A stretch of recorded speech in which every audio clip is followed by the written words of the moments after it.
Sharjah അന്താരാഷ്ട്ര പുസ്തകോത്സവത്തിലെ മാതൃഭൂമിയുടെ സാന്നിധ്യത്തെ അഭിനന്ദിച്ച് ദുബായിലെ Indian consul general Satish Kumar Sivan പുസ്തകോത്സവത്തിലെ മാതൃഭൂമി ബുക്സിന്റെ സ്റ്റാൾ കോൺസൽ ജനറൽ സന്ദർശിച്ചു. മാതൃഭൂമി പ്രസിദ്ധീകരിച്ച സദാമണിപുരം നോവൽ പുസ്തകോത്സവ വേദിയിൽ ഇന്ന് പ്രകാശനം ചെയ്തു. മലയാളികളെ വായിക്കാൻ പഠിപ്പിച്ച മാതൃഭൂമി പ്രവാസികൾക്കായി നല്ല പുസ്തകങ്ങൾ എത്തിക്കുന്നതിലെ സന്തോഷമാണ് കോൺസൽ ജനറൽ സതീഷ് കുമാർ ശിവൻ പങ്കുവച്ചത്.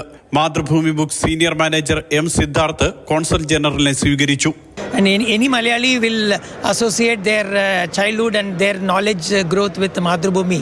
And I'm glad that you are here helping the Indian community, particularly the Kerala community here.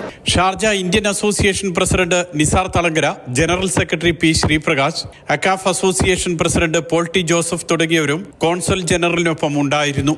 Mathrubhumi books പ്രസിദ്ധീകരിച്ച ജാൻ അബുദാബി എഴുതിയ സദാമണിപുരം നോവൽ ആദ്യ ദിനം പുസ്തകമേളയിൽ പ്രകാശനം ചെയ്തു. ഷാബു കിളിത്തട്ടിൽ രാജീവ് മാധവന് നൽകിയാണ് പുസ്തകം പ്രകാശിപ്പിച്ചത്.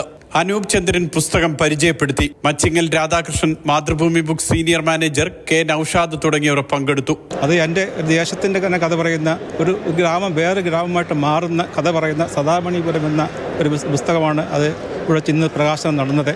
അത് പ്രസിദ്ധീകരിച്ചിരിക്കുന്ന മാതൃഭൂമി ബുക്സാണ്. 3000-ഓളം പുസ്തകങ്ങളാണ് മേളയിൽ മാതൃഭൂമി ബുക്സ് എത്തിച്ചത്. Mathrubhumi news, Sharjah.